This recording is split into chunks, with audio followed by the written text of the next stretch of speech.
Welcome to study spare. तो आज हम पढ़ने जा रहे हैं क्लास 8 साइंस का chapter 5 conservation of plants and animal.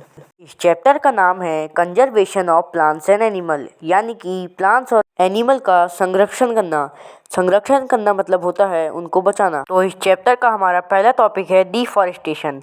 Deforestation is the process of clearing of forest in order to use the land for industrial, agriculture and other purpose।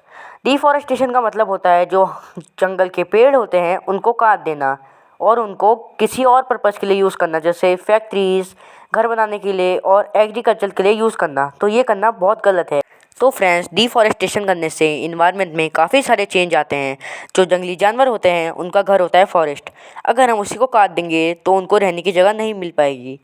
इसलिए आपने आजकल नोटिस किया होगा जो जंगली जानवर होते हैं जैसे कि टाइगर, एलिफेंट, वो अपने फॉरेस्ट को छोड़ के शहरों में आने लग गए हैं। वो इसलिए है क्योंकि उनका जंगल जहाँ वो रहते थे वो काट दिया गया है, तो उनको रहने की जगह नहीं मिल पा रही है और वो शहरों को आ रहे हैं। तो फ्रेंड्स, डिफॉरेस्टेशन के काफ़ी सारे कॉजेज़ होते हैं।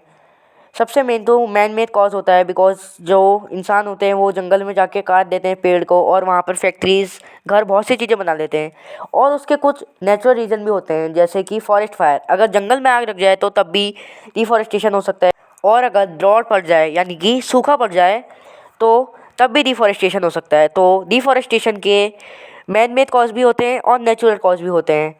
कॉन्सिक्वेंस ऑफ डिफॉरेस्टेशन, डिफॉरेस्टेशन के क्या क्या असर होंगे अगर हम उसको रोकेंगे नहीं तो। Increase in the level of carbon dioxide in atmosphere which leads to global warming. जो कार्बन डाइऑक्साइड का लेवल है वो एटमॉस्फेयर में बहुत ज़्यादा बढ़ जाएगा, जिसका असर होगा ग्लोबल वार्मिंग। अगर कार्बन डाइऑक्साइड का लेवल बढ़ता है तो होती है global warming. Increase in the pollution level and temperature. अगर हम डिफॉरेस्टेशन को नहीं रोकेंगे तो जो पॉल्यूशन लेवल है वो बहुत हाई हो जाएगा और जो हमारा अर्थ का टेम्परेचर है वो भी बहुत हाई हो जाएगा। Decrease in fertility of soil. जो सॉइल की फर्टिलिटी होगी वो घट जाएगी, जिससे कोई चीज़ अच्छे से नहीं उग पाएगी। Increase in frequency of drought and flood.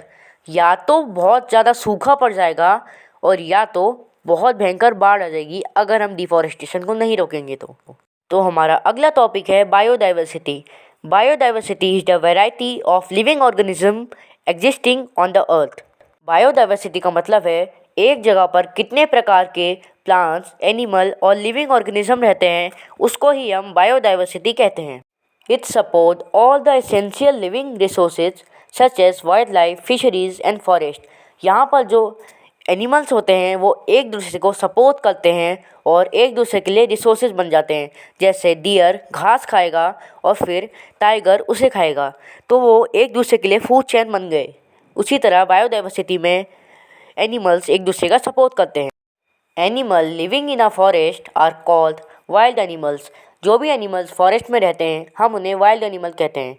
The plant found in a particular area are known as flora. कोई प्लांट एक पर्टिकुलर एरिया में पाया जाता है उसे हम कहते हैं flora.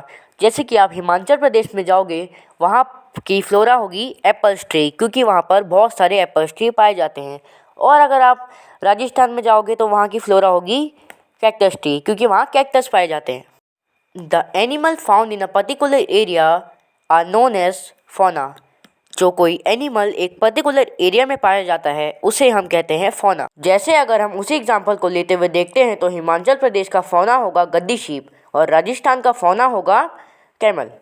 Endemic species, species of plant and animal which are found in a particular geographical area in the world are known as endemic species.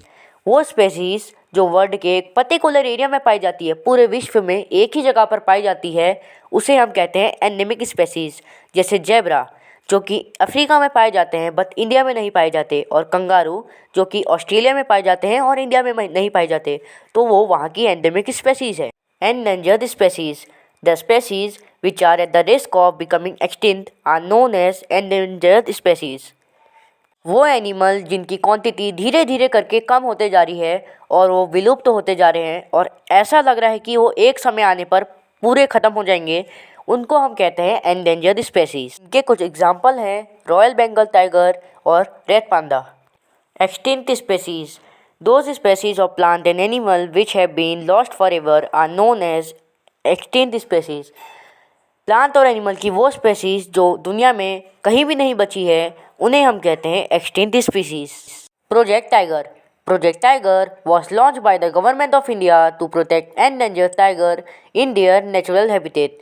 तो जैसे हमने अभी पीछे पढ़ा, जो टाइगर होते हैं वो एंडेंजर्ड एनिमल्स की लिस्ट में आते हैं। तो इसी को देखते हुए गवर्नमेंट ऑफ इंडिया ने एक ऐसा कदम उठाया जिसमें इन टाइगर्स के लिए एक नेचुरल हैबिटेट तैयार किया गया जहां वो रह सकें और शिकार कर सकें, और जो इन टाइगर्स की हंटिंग करते थे उन पर भी बैन लगाया गया। Protected areas. A protected area is a clearly defined the geographical space which is recognized and managed by the government to achieve the long-term conservation of nature, culture and preserve ecosystem। तो friends, animal हमारे लिए बहुत ज़रूरी होते हैं। जैसे हमें रहने के लिए घर की ज़रूरत होती है, वैसे ही एनिमल्स को रहने के लिए भी एक प्रोटेक्टेड एरिया की ज़रूरत होती है। इसी चीज़ को देखते हुए गवर्नमेंट ने कुछ प्रोटेक्टेड एरियाज़ बनाए हैं जहाँ पर गवर्नमेंट ने क्लियरली मेंशन किया है कि उन एरियाज़ में कोई हंटिंग नहीं कर सकता, यानी कि जानवर को मार नहीं सकता, और वहाँ पर कोई भी पेड़ नहीं काट सकता और इकोसिस्टम को डैमेज नहीं कर सकता। वो एरियाज़ एनिमल्स के रहने के लिए बनाए हैं और इकोसिस्टम को प्रिजर्व करने के लिए बनाए हैं। Wild life sanctuaries. It is the place where wild animals are protected from hunting and are provided with suitable living conditions। ये एक ऐसी जगह होती है जहाँ पर वाइल्ड एनिमल्स को हंटिंग से बचाया जाता है और रहने के लिए एक बहुत अच्छी कंडीशन मिलती है। इसके कुछ एग्जाम्पल हैं Govind wildlife sanctuary Uttarakhand और Mudumalai wildlife sanctuary Tamil Nadu. National parks. These are the area reserved for wildlife. They are maintained and preserved by the government for the public to visit. ये भी एक एरिया होता है जो कि वाइल्ड लाइफ के लिए रिजर्व्ड होता है, बट इसकी एक खासियत होती है, यहाँ पर आप घूमने भी जा सकते हो। यहाँ पर जिप्सी सफारीज होती है जहाँ आप अलग अलग जानवर को देख सकते हो। ये गवर्नमेंट के द्वारा रन किया जाता है। इसके कुछ एग्जाम्पल हैं जिम कॉर्बेट नेशनल पार्क जो कि उत्तराखंड में है और गिर नेशनल पार्क जो कि गुजरात में है। Biosphere reserve. It is a large protected land for conservation of wildlife, plants and animal resources and the traditional life of tribal groups living in the area। तो फ्रेंड्स, जो बायोस्फीयर रिजर्व होता है वो wild life sanctuary और national park के comparison में काफ़ी ज़्यादा बड़ा होता है, जहाँ पर वाइल्ड लाइफ और प्लांट्स को प्रोटेक्ट किया जाता है और उन्हें नहीं काटा जाता है और उनको रहने के लिए एक अच्छी जगह प्रोवाइड की जाती है। फ्रेंड्स, बायोस्फीयर रिजर्व में कुछ ट्राइबल ग्रुप्स भी रहते हैं। ट्राइबल ग्रुप्स मतलब आदिवासी लोग जो जंगलों में ही रह के अपना गुजारा करते हैं। इसके कुछ एग्जाम्पल हैं Pachmarhi biosphere reserve and Nilgiri biosphere reserve जो कि इंडिया में है। Red data book. It is a source book maintain by IUCN international union for conservation of nature and natural resource. तो फ्रेंड्स, अभी हमने पीछे बात की कुछ ऐसे एनिमल्स हैं जो ख़त्म होने वाले हैं, कुछ ऐसे एनिमल्स हैं जो ख़त्म हो चुके हैं, पर इन सब का पता कैसे लगता है? इन सब का पता हमें रेड डाटा बुक के जरिए लगता है। रेड डाटा बुक एक ऐसी बुक है जो international union for conservation of nature and natural resource के द्वारा मेंटेन की जाती है, जिसमें सारा रिकॉर्ड होता है एंडेंजर्ड प्लांट्स और एनिमल्स का, जिससे हमें ये पता लगाने में आसानी होती है कि कौन से जानवर एंडेंजर्ड की लिस्ट में हैं और कौन से जानवर एक्सटिंक्ट की लिस्ट में। यही थी red data book. Migration. It is the movement of bird and animal from their original habitat to other places at a particular time। तो फ्रेंड्स, ठंड के समय कुछ ऐसी बर्ड्स होती हैं जो ठंडी जगह से गर्म जगह में आ जाती है, क्योंकि उस जगह पर काफ़ी ज़्यादा ठंडा हो जाता है और खाने की भी बहुत कमी होती है। इसी कारण बर्ड बहुत लंबा डिस्टेंस तय करके एक जगह से दूसरी जगह आ जाती है। इन बर्ड्स को हम माइग्रेटरी बर्ड्स के नाम से भी जानते हैं। जो बर्ड्स माइग्रेट करके इंडिया में आ जाती है उसके कुछ एग्जाम्पल हैं डक, गीस, फ्लेमिंगो एंड क्रेन्स, जो हर साल बहुत लंबा डिस्टेंस तय करके इंडिया में आती है। तो फ्रेंड्स, अभी हमने पढ़ा कि पेड़ काट के पेपर बनाया जाता है, बट जो पेपर होता है उसको भी एक से ज़्यादा बार इस्तेमाल में लाया जा सकता है। तो मैं पेपर की रिसाइकलिंग से जुड़े आपको कुछ फैक्ट बताता हूँ। 1 ton of paper is made from about 17 fully grown trees। तो फ्रेंड्स, 1 टन पेपर को बनाने के लिए 17 फुल्ली ग्रोन ट्रीज मतलब जो पूरी तरह से बड़े हो गए हैं उन ट्रीज को काट दिया जाता है। तो फ्रेंड्स, सोचिए 17 ट्री को बड़े होने में कितना टाइम लगा होगा और उन्हें पेपर बनाने के लिए काट दिया जाता है। Paper should be recycled and reused to conserve forest. Paper को रिसाइकल और रीयूज़ करना चाहिए फॉरेस्ट को बचाने के लिए। Each paper can be recycled 3 to 7 times. एक पेपर को हम 3 से 7 बार तक रिसाइकल कर सकते हैं। It prevent the release of harmful chemical emitted during paper manufacturing in nature. तो फ्रेंड्स, पेपर की मैन्युफैक्चरिंग करते वक्त बहुत सारे हार्मफुल केमिकल्स निकलते हैं जो कि हमारे इन्वायरमेंट को डैमेज पहुंचाते हैं। Reforestation, restoring of destroyed forest by planting new trees is called the reforestation।